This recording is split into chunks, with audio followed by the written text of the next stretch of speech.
Hello, મારી YouTube ચેનલમાં આપ સૌનું સ્વાગત છે। હું વર્ષાબેન કટકિયા। આજે આપણે બનાવવાના છીએ શ્રીખંડ। એટલે 1 લીટર દૂધ ગઈકાલે મેળવું પણ મેળ નથી આવ્યો, એટલે એ ફ્રીજમાં તપેલી મૂકી દીધી। એટલે આપણે 2.5 લીટરનું કરવાનું છે। અને જો હવે આપણે આ 1.5 લીટર દૂધને ગરમ કરવા મૂકવાના છીએ। આપ જોઈ શકો છો, આ 1.5 લીટર દૂધ આપણે ઊણું કરવાનું છે।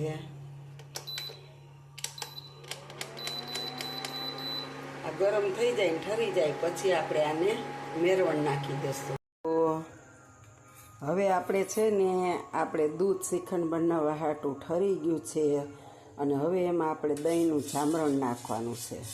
આપણે 1 ચમચી દહીં નાખી દીધું, અને જો એના મલાઈ દેવાનું છે। મોળું દહીં છે, આપણે ઘરનું સવારે જમાડ્યું હતું એ, અને આપણે બહુ ખાટું બનાવવાનું નથી, એટલે આપણે મોળું હવે આપણે એને ઢાંકી અને મૂકી દઈશું।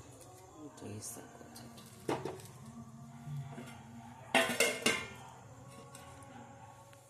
હાલો, આપણે સાંજે દહીં જમાડ્યું હતું। જો આપણું દહીં ઢેફા જેવું જામી ગયું છે, જોઈ શકો 1.5 લીટર।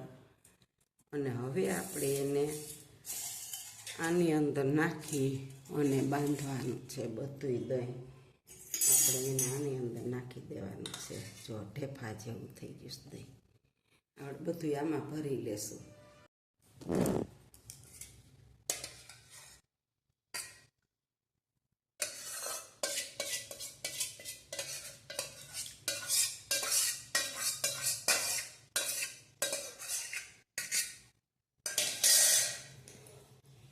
હવે આપણે આને છે ને ભેગું કરીને બાંધી દેવાનું છે।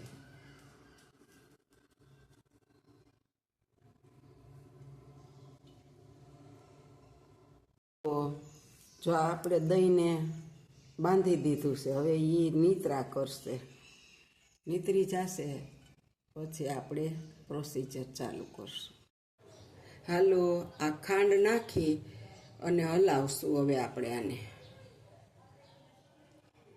તો આ મચકો આપણે બધો આમાંથી લૂઈને જરી નીચે બેહીને કાઢી લીધો। હવે આપણે આમાં 1 ઢાંકણું ખાંડ નાખવાની છે, એટલે આને નાખીને ખૂબ હલાવવાનું છે।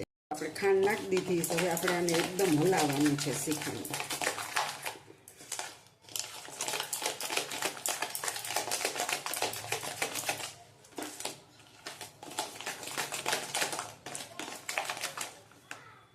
હેલો, હવે આપણે એક કરીને છોલી અને ઝીણી કટકી કરી અને શ્રીખંડમાં ફેરવી દેવાની છે। આપણે મેંગો શ્રીખંડ બનાવવાનું છે આજે। હાલો, આપણે જોઈ મોટા વાસણમાંથી શ્રીખંડ આમાં કાઢી લીધું છે, અને આમાં કેરીની કટકી ફેરવી દીધી છે। અને હવે આપણે આની અંદર એલચી પાવડર નાખવાનો છે। મેં પહેલેથી દળીને જ રાખ્યો છે, ડબલી ભરીને જ રાખું ખાંડમાં। હવે આપણે આને મિક્સ કરી દેવાનું છે।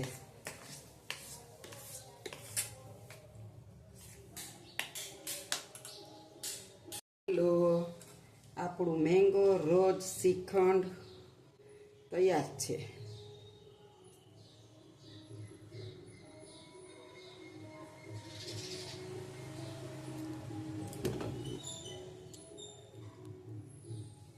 જો મારી આ શ્રીખંડની રેસીપી સારી લાગે તો લાઈક કરજો, શેર કરજો, સબસ્ક્રાઈબ કરજો, બેલ લાઈક બટન દબાવવાનું ભૂલતા નહીં।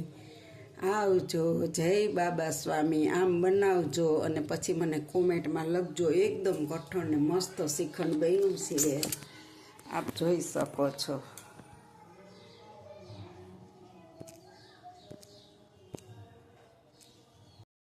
આપણે જો કેરીની કટકી કરી લીધી છે, એક બતાવી હતી, અને હવે આપણે આની અંદર એલચીને બધું નાખી દીધું છે, અને હવે આપણે આમાં મિક્સ કરી દઈશું। પછી બીજા વાસણમાં કાઢી અને રોજ મેંગો શ્રીખંડ બનાવવાના છીએ। બધા હલાવી નાખવાનું। હા, આ જો આપણું મેંગો શ્રીખંડ ત્યાર છે. હવે આપણે આને બીજા વાસણમાં કાઢી લેશું.